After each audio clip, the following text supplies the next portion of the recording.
Have you ever noticed that our culture uses words like love and hate extremely loosely? Like they don't carry a whole lot of weight. They're just strong words that we use to portray how we feel in the moment about a given thing or person. Like we might say, I love hamburgers in the summer, but I hate boy bands. Or we may even say, I love Marvel movies, but I hate cats.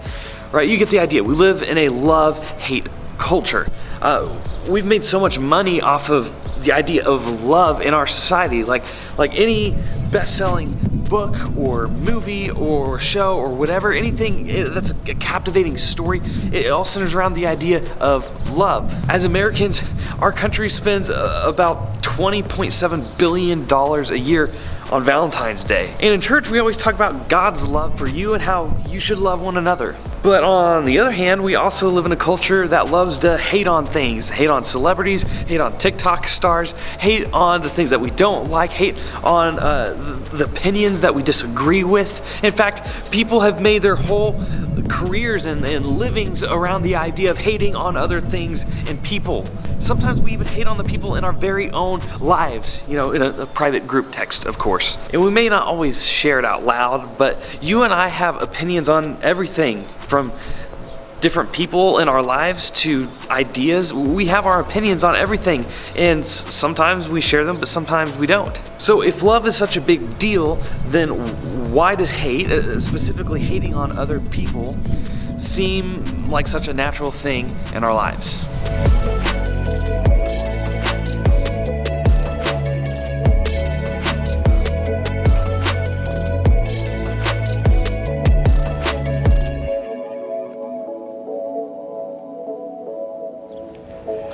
Now, there's a lot of different ways that I could talk about how people hate on people, but because we only have a limited amount of time, I want to just focus on one, and that is gossip.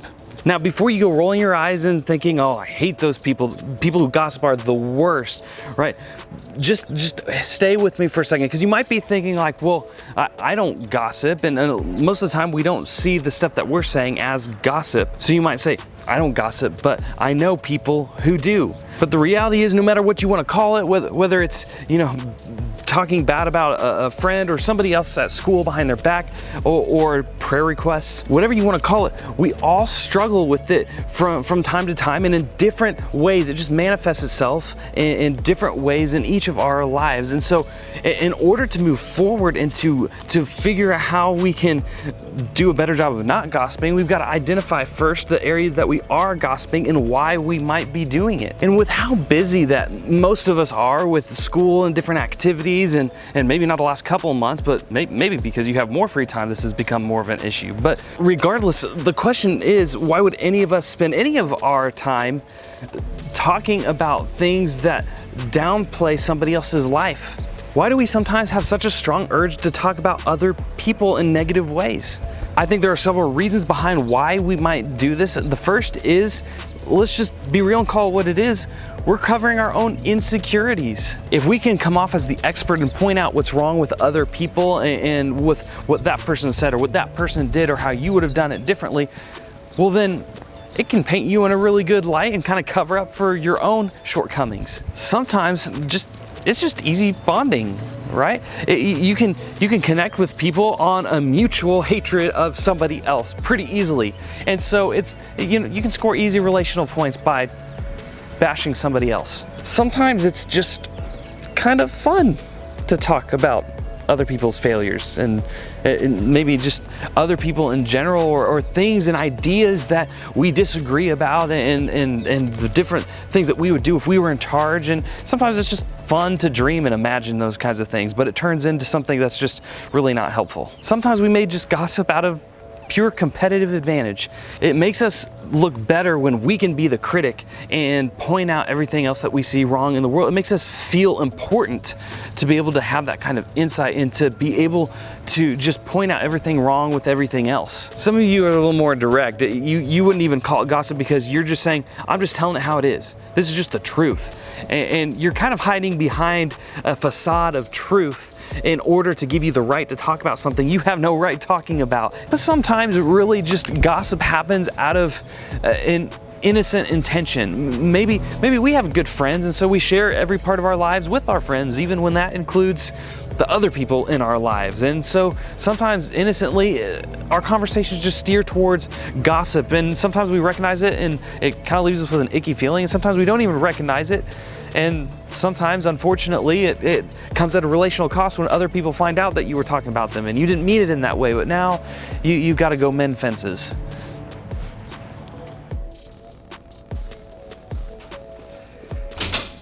So kind of like I alluded to a little bit earlier, gossip is an everybody thing. It's not just like a middle school or high school thing. It's an everybody thing. There have literally been shows, podcasts, entire YouTube channels devoted specifically to gossip or trash talk about other people. Right? There are people that are literally famous just because other people gossip about them. What is that? But isn't it also true that gossip seems to be something that we all kind of innately know is not a good thing? I mean, especially if you've ever been gossiped about, you know that it's not fun, it doesn't feel good, it kind of makes you feel icky, and it makes you feel weird around people because you know other people are talking about you behind your back. Gossip is not fun and it's not innocent. And anybody who's been a victim of it knows this. So we all kind of know, like, it's not good. So how do we not do it when it's such an integral part of our culture? Now, one of the most influential writers of our New Testament, Paul, is writing a letter to the church in Ephesus. And in this letter, you have to understand what Ephesus was all about. It was a bustling port city full of trade and just lots of diversity in race, religion, beliefs, practices. If there were anybody with differences or reasons to just talk about trash about one another, it was Ephesus. It was like the hub, the central hub for all kinds of gossip that you could even imagine. That location, that environment was the perfect fueling grounds to stimulate conversations about the things you disagree with, the things you don't like about this. Plenty of stuff to judge about. So even as the Christians in this town, it was extremely easy to fall into this temptation to talk badly about the people that they were sharing this town with. And Paul is writing to them, and he specifically addresses them on this and says, you've got to look at this in a little bit of a different way. And here's what he says. Don't let any unwholesome talk come out of your mouth. Now, I know if you're like me when I was your age and I heard this verse, I thought that meant don't cuss, right? And that's probably good advice too, but you have to realize the word that Paul is using here in the original Greek, which is what this letter was originally written in. It wasn't written in English, it's been translated into English since then. But the word that he's using actually insinuates much more than just cussing, right? It's not just that four-letter word you should avoid. It means don't say anything or give any words or let any speech come out of your mouth that rots anything else, that will rot your friendships, rot your relationships, that will rot the reputations of those around you. Don't let any of that unwholesome garbage come from your mouths, because you should be different because you follow Christ. Rotten garbage is not what we were meant to produce with our lives. We were meant to produce life and love. And Paul's instructing the believers in Ephesus and ultimately to the church at large, which is why we're even reading from it today, to live to a higher standard and live a life in such a way that being around you, in your presence, your words, they build one another up. In fact, I think the point could be made that the reason he's instructing the Christians in Ephesus not to let any unwholesome talk come out of their mouths and not to talk trash and not to rot the relationships and the people and the reputations that are around them, he's saying this because I think ultimately when we do that, it reflects more upon ourselves than the people we're trash talking. Think about it. Anybody that you know that trash talks other people, even if it's funny, they're kind of known to you as that guy, that person. And you don't want to get on their bad side because they will spread whatever about you.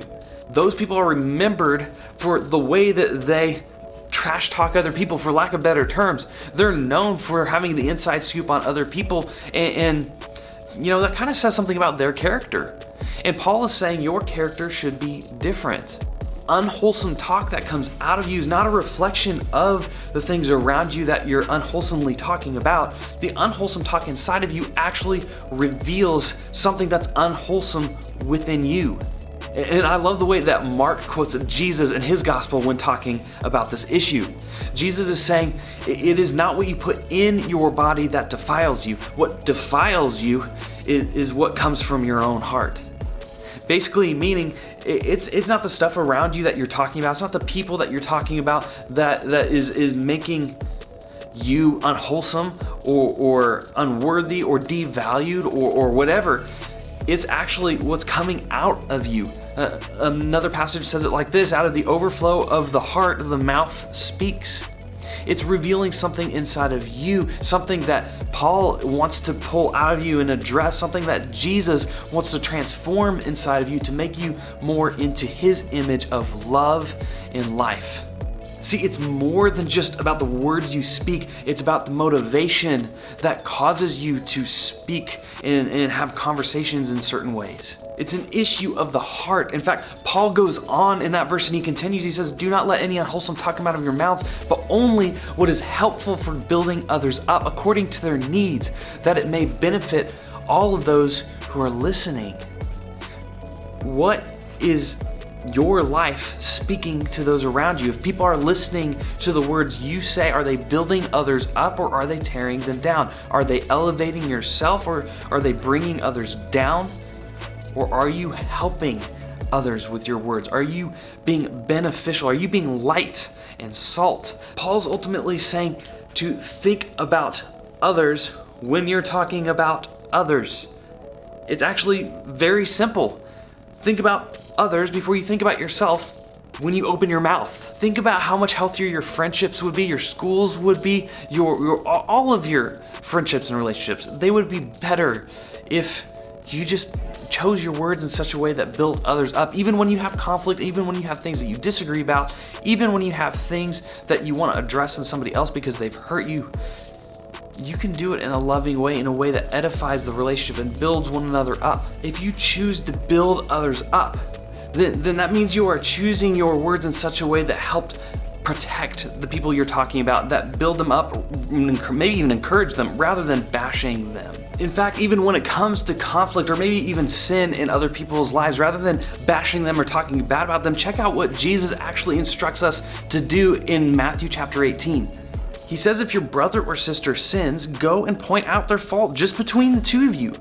Don't talk to other people. Don't try to make your point and make yourself look better by pointing out other people's wrongdoings. Go directly to that person. If they listen to you, you have won them over. But if they will not listen, take one or two others along so that every matter may be established by the testimony of 2 or 3 witnesses. In other words, make sure that it's not you that's in the wrong when you go and confront somebody. Make sure you have other people with you that you trust, that can be mediators and help resolve the situation. If they still refuse to listen, tell it to the church. The passage goes on to say if they still don't listen and they're still being stubborn and refusing to deal with the topic at hand, that's when you can bring it to the church. Or in other words, you bring it to somebody with actual authority over you, like a small group leader or a parent or somebody that can actually speak truth and life into the situation that is above both of you. And then if they still choose not to listen, then, well, I mean, the context of the passage there says treat them like a pagan or tax collector, but that basically just means, treat them as someone who, like, you can't really have anything to do with anymore. Because you've done everything that you can to resolve the situation, and you know what? At least your conscience can be clear that you're not taking it to other people, you're not gossiping about them, you're not bashing them. You tried to resolve it peacefully in a loving, Christ-like way. Ultimately, this whole thing is just a test of character. What is it that you want to be all about? When people say your name or think about you, or when you come up in conversations, what do you want the topic of discussion to be about? How you're really great at talking about other people? You're really great at putting other people down? You're really good at pointing out the flaws of everything else around you, about the system? Or are you all about building others up? Are you all about encouraging one another? Or are you all about love? There's hardly ever been such a time in our culture as now to bring up the The idea that love speaks volumes so much louder than hate. If we could be a beacon of love in our culture, then we can change the world. And we've seen it happen time and time and again throughout history, starting with Jesus. But even since then, you think of Martin Luther King Jr., you think of John Perkins, you think of all these people who have changed society by love and not hatred. I think we all agree with that. But we have to recognize that it starts with us. We can't just blame other people. We can't just talk about the issues. We have to be part of the solution. We have to be love. And you can't do that if you're just trash talking or bashing the things that you don't agree with. You have to encourage, edify, build one another up in love. And until you can do that, until you can stop gossiping and go directly to the people that you have issues with, you're never going to be able to see from their side. You only see from your perspective, which is one-sided, and it will only perpetuate the anger and the hatred and the frustration that goes around. Only through love can you change the world around you. That's why I love so much the word that Paul uses. Only what is helpful for building others up according to their needs. Before you speak, especially if it's going to be about somebody else, ask the question, is this helpful? The answer is not yes. If it's not a resounding absolutely, don't open your mouth. Don't cause harm. Don't rot your relationships. Don't rot reputations of those around you because of your opinion. Only is it helpful. If not, it's probably not love. It's probably your own ego. Imagine with me what all of your relationships, what your home life, what your family would be like if you chose to let your life be about love. Not about what you deserve, not about your rights, but about the rights of others. About how other people feel, about other people's needs. What if your life was a life all about love? I know that sounds a little gushy because like we mentioned at the beginning, that's kind of a word we just throw around. But as we've established in today's message, love can be about building those around you up specifically with your words. How do you measure your words in such a way that they do build up the people around you? That's my challenge for you this week, and I cannot wait for us to come back and continue in this series next week of Love, Hate. I love you guys, and I look forward to continuing this conversation next week.